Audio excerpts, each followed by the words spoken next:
Assalamualaikum warahmatullahi wabarakatuh.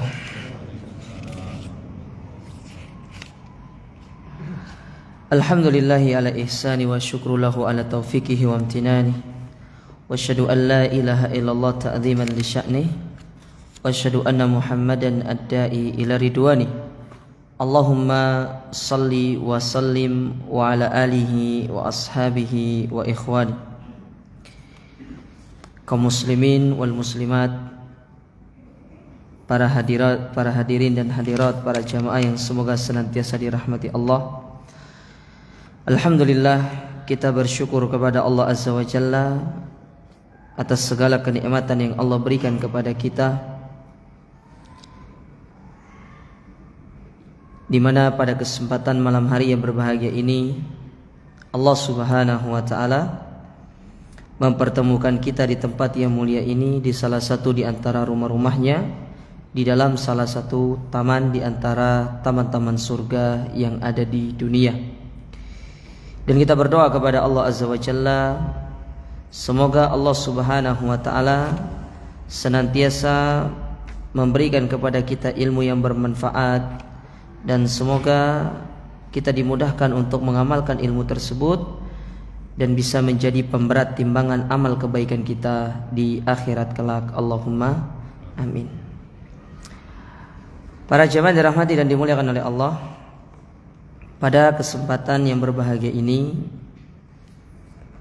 kita akan belajar terkait masalah puasa, karena insyaallah sebentar lagi kita akan masuk ke dalam bulan Ramadan. Ya, bulan Ramadan, bukan bulan suci ya. Kalau disebut bulan suci itu salah, karena bulan suci itu bukan termasuk ke dalamnya bulan Ramadan. Karena suci dalam bahasa Arab disebut dengan Syahrul Muharram atau Syahrul Haram. Adapun bulan-bulan haram itu yang pertama salatun mutawaliyat, yaitu 3 bulan yang berturut-turut, Zulqa'dah, Zulhijjah dan Muharram. Sedangkan yang keempat yaitu bulan Rajab. Adapun bulan Ramadan, maka dia bukan termasuk bulan haram. Makanya istilah bulan suci Ramadan ini istilah yang tidak tepat diterjemahkan, akan tapi bulan Ramadan itu disebut dengan Syahrun Mubarak, yaitu bulan yang penuh dengan keberkahan. Ya. Ini yang perlu dipahami pertama. Kadang-kadang kita suka salah di dalam menggunakan istilah. Ya, seperti kata-kata mahram, kita sering menggunakan muhrim. Padahal muhrim itu untuk orang yang berihram. Yang betul itu adalah mahram. Sehingga kita tidak terkesan menggunakan istilah tapi tidak dibangun di atas ilmu. Oleh karenanya Imam Bukhari di dalam kitab Sahih beliau membawakan satu bab, dan itu dinukil oleh Imam Muhammad ibn Abdul Wahhab dalam kitab beliau Al-Usul Ats-Tsalatsa pada halaman yang pertama, ketika beliau mengatakan babun al-ilmu qabla al-qaul wal amal, bab ilmu terlebih dahulu sebelum berbicara dan beramal. Lalu beliau membawakan firman Allah dalam surat Muhammad ayat yang ke-19, fa'lam annahu la ilaha illallah wastaghfir li dzambik. Maka berilmulah terlebih dahulu, dan setelah itu mohon ampunlah atas kesalahan dan kejahilan yang pernah kita lakukan.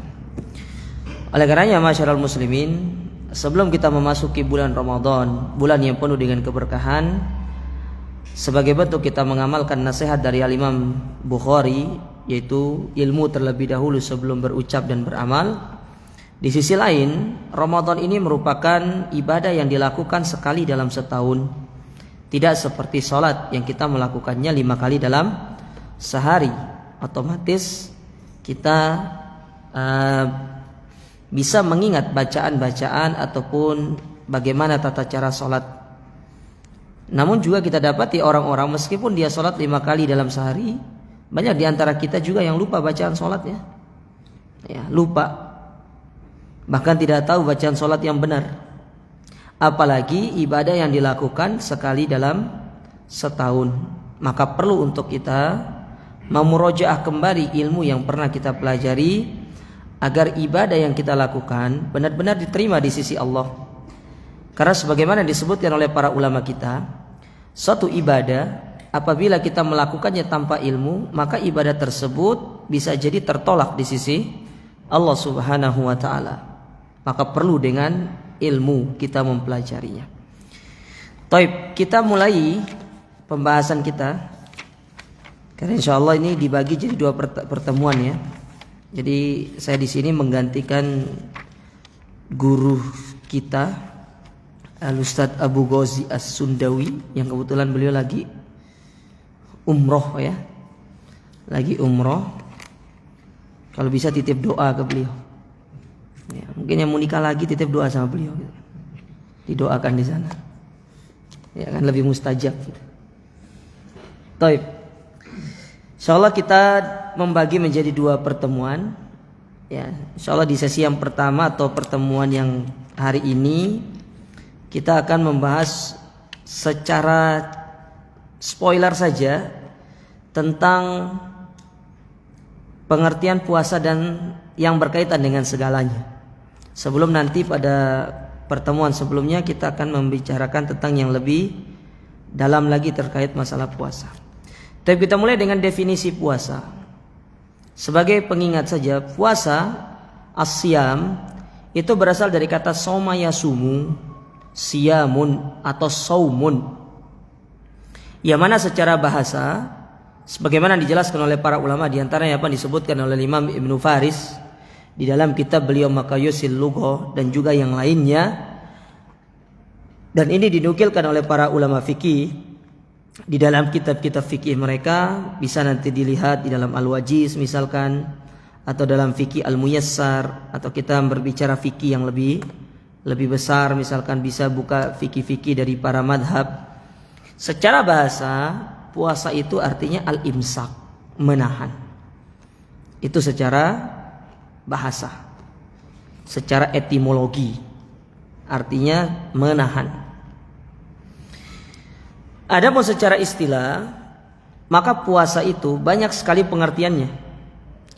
Sehingga ulama-ulama belakangan mereka mengumpulkan pengertian-pengertian tersebut ke dalam sebuah pengertian yang sangat indah.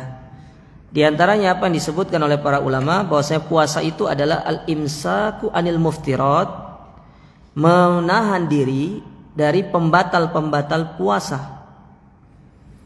Min tulu'il fajri ila ghurubis syamsi ma'an niyah, mulai dari terbit fajar sampai terbenam matahari disertai dengan niat.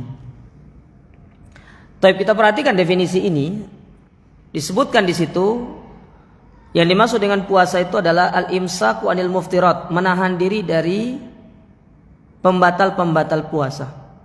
Ingat, pembatal puasa itu bukan hanya makan dan minum dengan sengaja.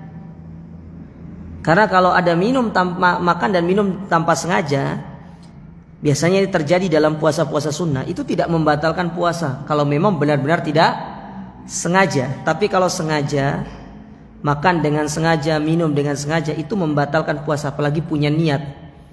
Kalau orang sini bilang apa istilahnya, mokel gitu ya. Ya. Jadi sahurnya itu 2 kali. Jam berapa? Jam 3, terus nanti sahur lagi jam 9. Ya, jadi sahurnya 2 kali. Nah, pembatal-pembatal puasa itu bukan hanya makan dan minum, karena banyak pembatal puasa itu.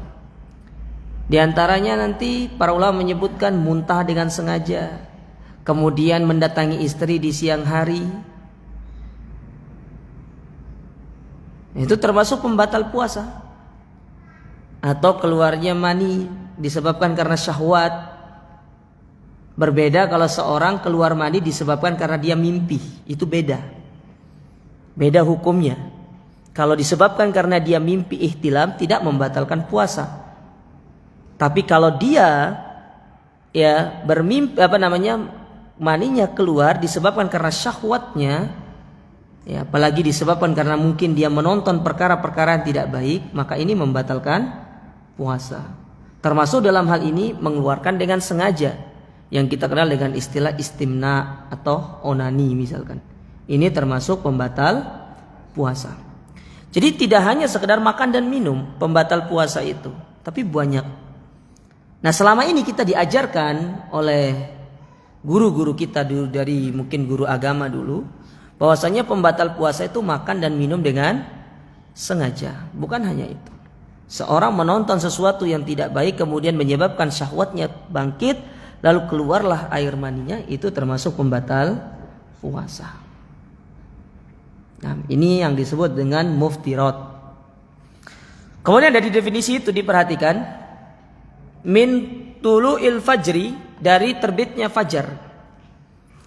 Jadi fajar yang dimaksud itu fajar sodik, bukan fajar kadzib.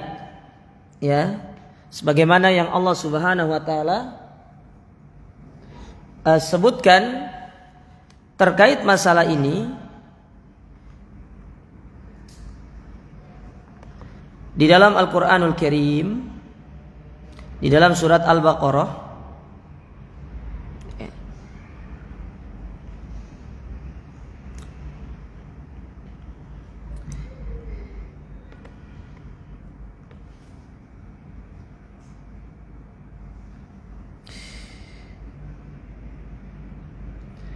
Di dalam surat Al-Baqarah ayat 187 di pertengahan, apa kata Allah? Wa kulu washrabu hatta yatabayyana lakumul khaytul abyadu minal khaytil aswadi minal fajr. Makan dan minumlah kalian sampai terang bagi kalian benang putih di antara benang hitam dari fajar. Nah, para sahabat ketika turun ayat ini, apa yang mereka lakukan? Mereka cari benang. Cari benang mereka. Kemudian pergi lihat ke langit diginikan. Itu para sahabat dahulu. Ya. Kemudian kata Nabi SAW, bukan itu maksudnya. Yang dimaksud dengan hatta yatabayyana lakumul khaytul abyad, maksudnya sampai terang garis-garis putih yang ada di bagian timur. Yang itu menandakan berarti matahari sudah mulai nampak, berarti fajar sudah mulai keluar. Kalau sudah timbul putih-putih di sana, maka itu tandanya sudah masuk waktu untuk kita mulai berpuasa.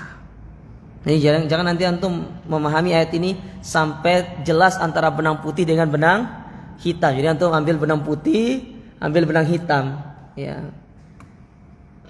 Bukan gitu maksudnya. Yang dimaksud di sini adalah fajar. Nah, kalau sekarang mungkin kita jarang melihat fajar, tapi kita berpatokan dengan apa? Adzan. Dengan adzan. Nah, di sini terjadi khilaf di kalangan para ulama. Adzan yang mana yang kita ikuti? Itu dia. Adzan yang mana yang kita ikuti? Karena adzan ini banyak. Apalagi masjid kan banyak sekali, dengan menaranya yang banyak-banyak seperti ini. Terus adzan yang mana yang kita ikuti? Maka jumhur ulama mengatakan adzan yang antum ikuti adalah adzan yang dekat dengan rumah antum. Itu yang antum ikuti. Kalau dekat rumah antum sudah adzan, meskipun yang di sana belum adzan, antum harus ikuti yang sini. Jangan ikuti yang jauh, ikuti yang dekat. Karena banyak di antara kita yang suka mengambil yang lama adzannya. Ini kan di sana belum adzan, ya udah ambil adzan yang paling dekat dengan rumah kita. Kalau misalnya rumah antum dekat masjid ini, ya sudah, ambil dengan masjid ini. Ya. Jadi patokannya mulai dari adzan, bukan mulai dari imsak. Adapun antara imsak dengan adzan itu masih ada waktu sekitar 10 menit, kan lumayan, bisa satu bakul makan itu. Ya, satu piring masih bisa aja. Ya toh. Jadi patokannya adalah kita kembali ke adzan sampai terbenam matahari, disertai dengan niat. Untuk pahami masalah niat. Niat, Al-Imam Asy-Syafi'i di dalam kitab beliau Al-Um pada jilid yang pertama, nanti antum buka kitab Al-Um jilid yang pertama. Ya, itu kitab sakral itu, kalau bisa antum punya kitab itu. Apalagi yang mengaku madzhab Syafi'i itu harus punya kitab itu. Kitab sakral. Ya. Di jilid yang pertama beliau menyebutkan tentang masalah niat. Niat itu mahalluha fil qalb. Niat itu di dalam hati. Apa sih artinya niat? Niat itu adalah al-qasd. Keinginan kita untuk melakukan sesuatu itu sudah dikatakan apa? Niat. Ya, keinginan. Antum punya keinginan itu sudah dikatakan apa? Niat. Dari sini ijma ulama mengatakan niat itu tidak perlu dilafadzkan. Ya, tidak perlu dilafadzkan. Karena kembali kepada pengertian tadi, niat itu hanya sebuah keinginan. Antum lapar pergi ke dapur, berarti niatnya untuk apa? Untuk makan. Tidak mungkin antum tidur di dapur. Kecuali kalau antum ngigo, pergi ke dapur, ngigo tidur di dapur, ya beda lagi itu. Jadi niat itu di dalam hati. Taib. Kemudian yang jadi permasalahan sekarang, yang sering dijadikan perbincangan oleh para ulama terkait masalah niat ini, apakah seorang cukup berniat sekali untuk 1 bulan ataukah dia harus berniat setiap hari? Itu yang terjadi khilaf di kalangan para ulama. Kalau Syekh Muhammad bin Shalih Al-Utsaimin, beliau menyebutkan bahwasanya niat itu diusahakan mengucapkan setiap hari. Jadi setiap malam antum harus sudah berniat untuk berpuasa esok hari. Sebagian ulama mengatakan tidak perlu. Kenapa? Karena puasa Ramadan itu puasa yang berkesinambungan selama 1 bulan. Tidak ada pisahnya. Beda dengan puasa sunnah Senin Kemis. Kemudian puasa Ayyamul Bid 3 hari. Ya, 3 hari itu pun tidak harus tanggal 14, 15, tanggal 13, 14, 15. Secara yang afdol 13, 14, 15. Tapi pendapat yang kami pilih bahwasanya puasa Ayyamul Bid itu tidak harus tanggal demikian. Boleh berpuasa pada tanggal apapun, karena secara redaksi hadis Nabi SAW menyebutkan puasa 3 hari setiap bulan. Jadi misalkan kalau antum tidak bisa puasa tanggal 13, 14, 15, antum boleh ganti tanggal 18, 19, 20, boleh. Ya. Tapi memang secara afdolnya, waktu yang paling afdol ya tanggal 13, 14 dan 15. Jadi kalau puasa sunnah kan ada jedahnya. Kalau Ramadan tidak 1 bulan. Ya. Nah, dari kedua pendapat ini, mana pendapat yang lebih kuat? Pendapat yang pertama tadi, kalau setiap hari itu pendapat yang berhati-hati. Pendapat yang berhati-hati. Jadi antum bisa berhati-hati dengan pendapat itu. Bisa antum mengulangi niat antum pada setiap malam.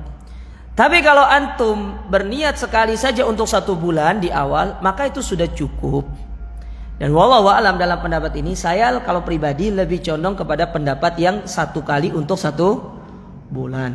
Itu kalau saya. Nih antum pilih yang pertama nggak apa-apa. Ya. Saya tidak memaksa antum harus ikut saya. Ya. Antum pilih yang mana terserah. Yang salah itu kalau ndak berniat itu yang salah. Taib. Masih berkaitan dengan niat. Kapan niat itu dilakukan? Niat itu dilakukan di malam hari bagi puasa Ramadan. Batasnya sampai masuk waktu subuh, waktu adzan. Kalau antum berniatnya setelah adzan, maka puasa hari itu tidak dianggap sah. Beda dengan puasa sunnah. Puasa sunnah, kalau antum tidak makan, tidak minum selesai sholat subuh itu, antum bisa langsung berniat untuk puasa sunnah. Itu bedanya. Sebagaimana Nabi SAW pernah pergi ke rumah istri-istri beliau untuk mencari makan, bertanya ada nggak yang dimakan di rumah? Kata istri-istrinya tidak ada. Setelah keliling, nyari, ketemu Abu Bakar tidak ada, ketemu Umar juga tidak ada. Maka Nabi SAW mengatakan, Fa'idan ana so'im. Maka kalau begitu saya berpuasa. Nah, perkataan Nabi yang ini itu sering dijadikan sebagai hujjah oleh para kaum muslimin tentang bolehnya melafadzkan niat. Fa'idan ana so'im itu lafadz niat. Maka kita katakan itu bukan lafadz niat. Nabi mengatakan demikian karena ada sebabnya. Apa sebabnya? Nabi mencari makan tidak ada, lalu Nabi mengatakan lebih baik saya puasa. Itu bukan lafadz niat. Dan kita kembali ke pengertian dari para ulama, niat itu bukan dilafadzkan, tapi niat itu adalah pekerjaan hati. Nah, ini diantara syubhat yang sering dibawakan oleh kaum muslimin tentang memperbolehkannya mereka itu melafadzkan niat. Ya. Jadi kita katakan niat itu tidak perlu dilafadzkan. Ya. Antum memiliki keinginan Untuk melakukan satu pekerjaan itu sudah dikatakan niat. Antum dengar adzan, pergi ke tempat wudu, kemudian berwudu, berarti niat antum untuk sholat. Jelas. Ya. Ini sudah dikatakan kita sudah berniat. Nah, ini yang berkaitan dengan itu tadi definisi puasa yang kita sedikit membahas secara agak panjang supaya paham ya. Maksudnya sering kita ini berkutat dalam masalah-masalah seperti ini yang nggak ada ujungnya. Padahal merupakan pembahasan-pembahasan yang sebenarnya simple tapi diribetkan oleh para sebagian besar kaum muslimin. Taib. Kemudian hukum puasa. Apa sih hukum puasa? Kalau kita berbicara hukum puasa secara umum, maka dibagi dua. Ada puasa sunnah, ada puasa yang wajib. Namun yang kita bicarakan sekarang ini puasa yang wajib. Puasa Ramadan. Maka hukum puasa Ramadan ini berdasarkan dalil-dalil hukumnya ijma' para ulama adalah wajib. Meninggalkannya termasuk dosa besar. Termasuk dosa besar. Di antara dalil yang dijadikan sebagai hujjah oleh para ulama tentang wajibnya puasa Ramadan, yang pertama dalam Al-Quran dalam surat Al-Baqarah, insyaallah antum sudah hafal. Yang kedua dalam hadis Nabi SAW, yaitu hadis yang diriwayatkan dari Abdullah ibnu Umar dan dikeluarkan oleh Imam Al-Bukhari dan Imam Muslim. Hadis ketiga dari Arba'in Nawawi. Ketika Nabi SAW bersabda, Buniyal Islamu ala khamsin. Islam itu dibangun di atas 5 pilar. Ya. Maka Nabi menyebutkan yang pertama syahadat, yang kedua salat, yang ketiga zakat, yang keempat saum Ramadan, berpuasa di bulan Ramadan. Nah, ini secara tegas Nabi mengatakan berpuasa di bulan Ramadan.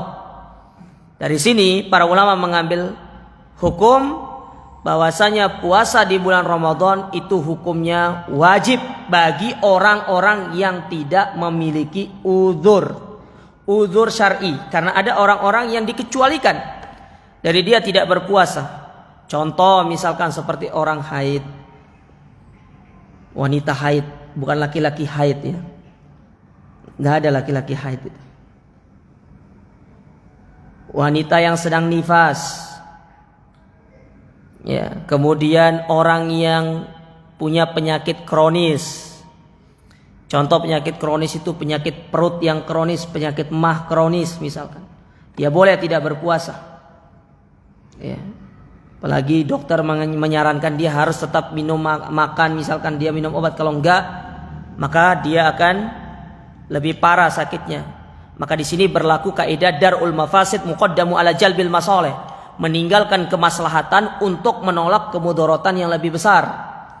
Maslahat apa? Maslahat puasa itu maslahat ibadah, tapi ada kemudaratan yang harus dia tinggalkan, yaitu kalau dia berpuasa maka penyakitnya akan lebih parah.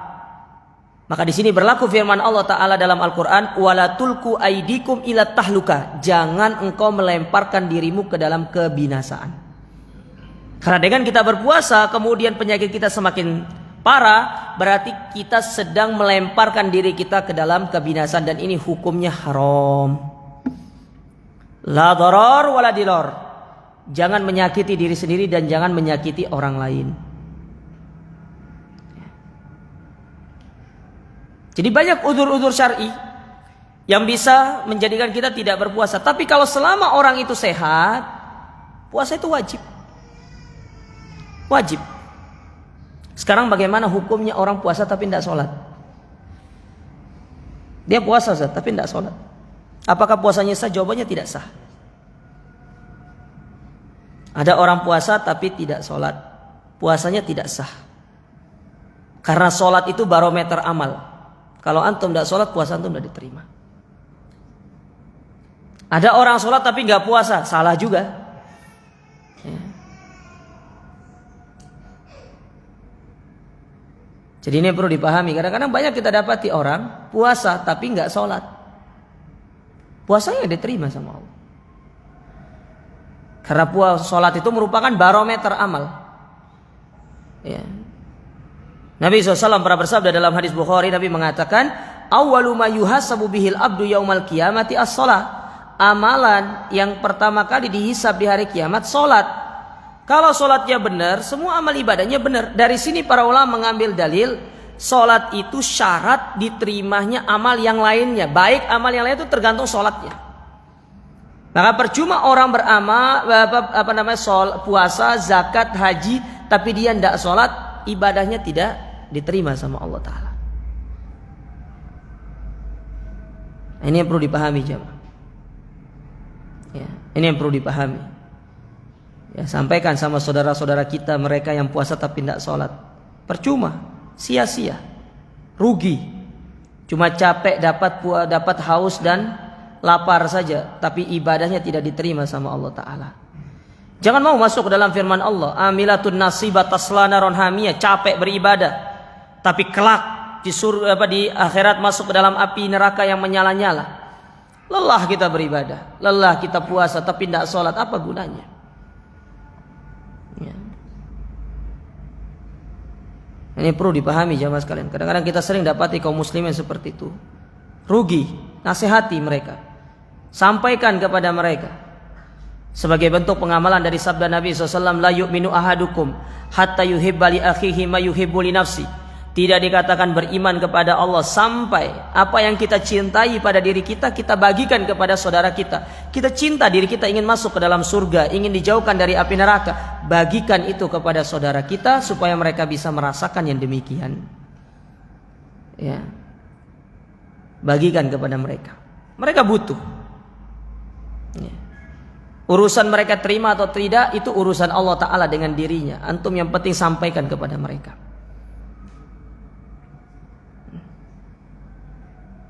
Menerima atau tidak itu urusan Allah. Allah yang memberikan hidayah kepada dia. Allah yang akan membuka hatinya. Yang penting kita tunjukkan jalan kepada dia. Ya. Karena setiap manusia itu punya kewajiban untuk berdakwah. Keluarganya, karib kerabatnya, sahabat-sahabatnya. Dakwakan. Tapi dengan cara yang baik, jangan dengan cara yang tidak baik. Ya. Menasehati dengan cara yang baik. Dengan cara yang elegan, yang bisa merasuk ke dalam dirinya. Karena kalau kita bisa menjadikan dia mendapatkan hidayah seperti itu pahalanya besar. Taib. Jadi hukum puasa Ramadan itu bagi orang-orang yang tidak ada udzur, maka dia hukumnya wajib. Ijma para ulama, wajib. Meninggalkannya dosa besar. Pertanyaan, bagaimana orang yang meninggalkan puasa tanpa sengaja, puasa dengan sengaja? Apakah dia wajib mengqadha puasanya? Apa wajib mengqadha atau tidak? Sudah PR buat antum dah. Cari nanti. Ya. Coba saya kasih gambaran. Orang yang meninggalkan sholat dengan sengaja, dia tidak boleh mengqadha sholatnya. Dia tidak wajib mengqadha. Dia cukup bertaubat sama Allah. Kalau dia meninggalkan dengan sengaja. Ini dijelaskan oleh Syekh Muhammad bin Shalih Al-Utsaimin di dalam Majmu' Fatawa beliau. Ya, Fatawa Al-Dar. Tidak wajib mengqadha karena dia meninggalkan dengan sengaja. Beda kalau dia meninggalkan sholat dengan udzur yang syar'i atau karena sebab tertentu. Mungkin karena dia lupa, benar-benar lupa. Ya, lupa. Dia baru ingat ternyata sholatnya dia belum sholat pas waktu sudah masuk waktu yang lain. Maka ketika dia ingat, dia boleh langsung sholat. Tapi kalau dia sengaja meninggalkannya, dia tidak wajib untuk mengqadhanya. Dan dia cukup bertobat kepada Allah dan tidak mengulanginya di masa-masa yang akan datang. Nah, itu kewajiban atau itu hukum puasa. Adapun puasa tadi PR ya, antum cari aja enggak apa-apa. Baca-baca di kitab para ulama. Ya, biar ada alasan untuk baca kitab jemaah. Ya. Taib, kemudian keutamaan dari puasa. Kita berbicara keutamaan secara umum. Apa sih keutamaan puasa itu? Keutamaan puasa itu banyak. Kalau kita sebutkan satu persatu itu terlalu banyak. Saya ingin menyebutkan beberapa saja. Yang pertama, puasa itu sebagai pemberi syafaat. Puasa apapun, puasa sunnah kah, apalagi puasa yang wajib, dia memberikan syafaat. Ya. Puasa akan bersaksi di hadapan Allah Ta'ala. Ya Allah, berikan dia syafaat. Kenapa? Karena sebabku dia menahan syahwatnya di siang hari. Dia menahan dirinya dari makan dan minum di siang hari. Dia menahan dirinya dari suaminya, dari istrinya, berikan dia syafaat. Jadi dapat memberikan syafaat. Nah, jadi puasa itu salah satu amalan yang dapat memberikan syafaat. Karena banyak amalan-amalan yang lain yang mampu memberikan syafaat kepada kita. Mana contohnya? Baca Quran. Baca Quran itu mampu memberikan syafaat. Sebagaimana Nabi SAW bersabda, Iqra'ul Quran fa innahu ya'ti yaumal qiyamati syafi'an li ashabi. Baca Quran. Karena Al-Quran itu akan memberi syafaat bagi kita di hari kiamat. Dalam redaksi yang lain Nabi bersabda, Al-Qur'anu hujjatun laka au alaika. Al-Quran itu bisa menjadi penolongmu atau menjadi sebabmu di dalam masuk ke dalam api neraka. Tergantung bagaimana kita bermuamalah dengan Al-Quranul Karim. Ya. Apakah antum akan jadikan pajangan di lemari sehingga dia dibuka hanya sekali setahun? Ataukah antum membacanya setiap hari dengan antum meyakini dia akan bisa memberikan antum syafaat? Itu kembali kepada pribadi masing-masing. Nah, sekarang alhamdulillah kita bisa kemana-mana bawa Al-Quran dengan smartphone kita ya. Tapi saya sarankan kalau baca Al-Quran dengan HP jangan dinyalakan paket datanya. Yang ada antum tidak baca Quran, baca WA masuk nanti. Pertama WA alumni, WA grup kajian ini, grup ini segala macam. Enggak dibuka. Giliran datang WA yang sangat bahaya ini, WA grup suami-suami ingin poligami tapi nggak bisa. Bahaya. Tidak jadi baca. Jadi nggak usah baca pakai data, matikan, baca, tidak masalah. Ya, dibaca. Tapi yang paling afdol kata para ulama tetap membaca Al-Quran itu dengan mushaf. Itu yang paling afdol. Dengan mushaf. Nah, sekarang kan banyak mushaf-mushaf kecil yang bisa disaku itu kan, banyak. Ya. Sekarang banyak, alhamdulillah banyak orang-orang jual mushaf Madinah itu yang kecil disaku itu. Ya. Ya, antum tinggal beli aja. Soalnya Sidoarjo ini banyak. Saya tahu satu ada salah seorang teman saya yang jual itu. Ya, saya tidak ingin nanti ngendorse ya. Soalnya saya tidak dibayar. Ya, ada dijual di Sidoarjo. Tinggal beli mushaf Madinah itu. Alhamdulillah sekarang itu murah loh, mushaf Madinah itu murah. Dulu mushaf Madinah tuh mahal, yang kecil aja itu bisa sampai 300.000. Yang kecil itu 300.000. Sekarang alhamdulillah murah, tinggal antum beli, antum baca. Ya, bawa kemana-mana aja mah. Hidup dengan Al-Quran. Ya. Jangan hidup dengan berita yang nggak jelas, apalagi sibuk baca perang Ukraina sama Rusia. Gak ada manfaatnya. Antum baca nggak masuk surga, nggak baca juga nggak masuk neraka. Apa manfaatnya buat kita? Kitab para ulama aja belum selesai antum baca. Ya, sibuk baca potensi politik, ekonomi segala macam. Ya, nggak perlu. Oke lah kalau antum ada hubungannya, misalkan antum adalah orang yang ekspor impor pergi salah satunya mungkin ke Rusia atau ke Ukraina, ya nggak apa-apa. Ini antum nggak ada hubungannya sama itu. Buat apa? Antum menjadi pengamat politik dadakan, pengamat perang dadakan. Ya. Perang lawan setan aja belum bisa menang kita. Subhanallah. Jadi kita lihat ya, banyak di antara kaum muslimin itu tiba-tiba menjadi pengamat politik, pengamat perang yang enggak jelas-jelas. Cepat banget waktunya. Adzan dulu, kita lanjutkan sedikit ya.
Baik, kita lanjutkan sedikit.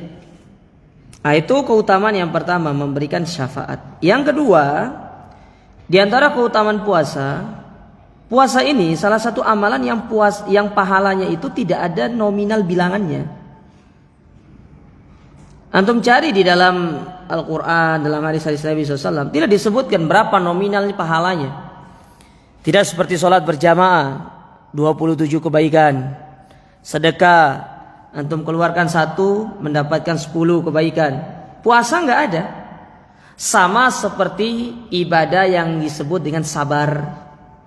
Sabar itu tidak ada batasan pahalanya. Kata Allah Subhanahu wa taala di dalam Al-Qur'an, "Innama yuwaffas sabiruna ajrahum bighairi hisab." Pahala orang yang bersabar itu tidak ada batasannya. Nah, seperti puasa itu tidak ada. Kenapa demikian? Karena orang yang berpuasa tidak tahu, atau kita tidak tahu orang itu puasa atau tidak, kecuali antara dirinya dengan Allah Ta'ala. Bisa jadi kita sama-sama makan sahur, tapi kita tidak ngerti. Bisa jadi dia tidak makan, dia tidak puasa, dia hanya ikut makan sahur saja. Tergantung niat orang bagaimana. Hanya Allah dan dirinya yang tahu. Makanya dia tidak ada batasan pahalanya. Ya. Semakin kualitas puasa seseorang tinggi, semakin bagus pahalanya. Tapi semakin kualitas seseorang itu rendah, maka semakin rendah pahalanya. Makanya Nabi SAW menyebutkan tentang di antara contoh kualitas puasa orang yang rendah itu, tidaklah seseorang itu berpuasa hanya mendapatkan rasa lapar dan dahaga saja, karena dia tidak mampu menahan dirinya dari hal-hal yang bisa mengurangi nilai puasanya. Ada orang puasa tapi masih suka gibah orang. Nah, turun kualitas puasanya. Ada orang puasa tapi matanya masih suka melihat kepada hal-hal yang tidak baik. Masih suka melihat kepada wanita yang bukan mahramnya, pergi ngabuburit. Sore-sore cuci mata, itu bukan cuci mata itu namanya. Apa istilahnya? Ngotorin mata, ngurangi pahala. Ngabuburit itu bukan tidak boleh, boleh. Tapi ngabuburit yang benar. Antum datang ke kajian menjelang buka, itu ngabuburit namanya. Bukan hanya sekedar ngabuburit itu pergi menghabiskan waktu, itu tidak ada manfaatnya. Sementara kita di bulan Ramadan ini kita disuruh menghabiskan waktu dengan perkara-perkara yang baik. Yang itu diharapkan nanti ketika kita keluar dari bulan Ramadan, perkara-perkara tersebut menjadi kebiasaan kita sehari-hari, itu yang diharapkan.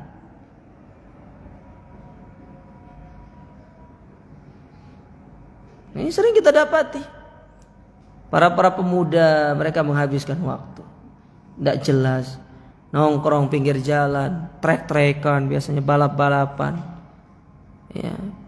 Ada yang tiba-tiba jadi jamaah takjil, keliling cari takjil. Ya toh? Apalagi kalau bulan Ramadan itu merupakan bulan yang sangat disenangi oleh mahasiswa. Hemat uang jajannya. Iya, ngurangi kos, buka di masjid, sahur pun di masjid. Kan ada masjid yang nyiapin sahur toh? Iya. Kok bisa tahu Ustaz? Iya, saya dulu gitu soalnya. Cari masjid, cari masjid yang enak makanannya.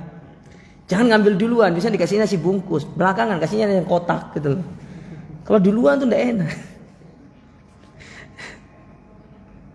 Mengurangi kos lumayan 1 bulan loh jamaah. Ya kan?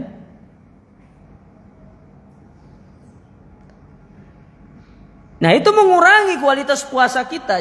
Jadi lakukan hal-hal yang bermanfaat. Masih banyak hal-hal yang bisa dilakukan. Seseorang kalau dia benar-benar memanfaatkan waktunya dengan sebaik-baiknya di bulan Ramadan, akan banyak sekali kebaikan yang bisa dia dapatkan. Contoh, baca Quran. Kita disuruh minimal 1 kali sebulan, 1 kali menghatamkan Quran sebulan. Itu kalau kita manfaatkan waktu dengan sebaik-baiknya, 1 hari itu bisa sampai 5 juz untuk baca jemaah. Kalau benar-benar dimanfaatkan dengan sebaik-baiknya. Nah, kalau sudah 5 juz, berarti 30 juz itu dalam waktu berapa hari? 6 hari, ya toh? Berarti kalau sebulan berapa kali? 5 kali. 5 kali. Masalahnya kita ini tidak memanage waktu kita dengan baik. Ya. Tidak memanage waktu kita dengan baik. Apalagi orang yang beranggapan puasanya tidurnya orang berpuasa itu ibadah. Benar. Siapa bilang nggak salah? Siapa bilang salah? Tapi yang salahnya itu kalau antum tidur habis subuh sampai duhur tidur, sholat duhur, habis duhur, kemudian tidur lagi sampai asar, tidur lagi sampai menjelang maghrib. Lah terus kapan ibadahnya? Sementara di zaman Nabi perang Badar itu terjadi pada bulan apa? Puasa aja, perang itu dalam kondisi puasa. Kita perang juga Ustaz. Tapi push rank. Push rank gitu. Saya baru dapat istilah itu tuh baru kemarin, saya katrok banget itu. Push rank itu yang nge-game itu loh. Nge-game. Ya, jadi nge-game, perangnya di nge-game. Saya pernah ceramah di satu masjid. Ya. Saya sebutkan, dulu sahabat umur 15 tahun bawa perang bendera katanya. Bawa bendera perang, mereka seperti Usama bin Zaid bawa bendera. Ada yang nyeletuk satu. Kalau kalian apa yang kerjakan? Saya perang juga Ustaz. Saya perangnya di game. Ya, top jawab. Ya. Nah, jadi pahalanya itu tidak ada batasannya. Tergantung sejauh mana kualitas puasa kita. Ya, makanya puasa itu jangan melakukan hal-hal yang tidak bermanfaat. Gibah orang, bicarakan orang, ya, di grup bicarakan orang. Ya, makanya di bulan Ramadan jadikan sebagai langkah antum untuk keluar dari grup-grup yang tidak bermanfaat. Keluar, tinggalkan. Cukup yang bermanfaat aja.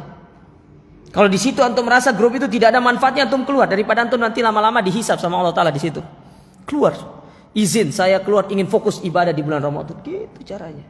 Nanti setelah Ramadan masuk lagi ya sama saja. Maksudnya keluar itu selamanya, tidak usah masuk lagi. Ya.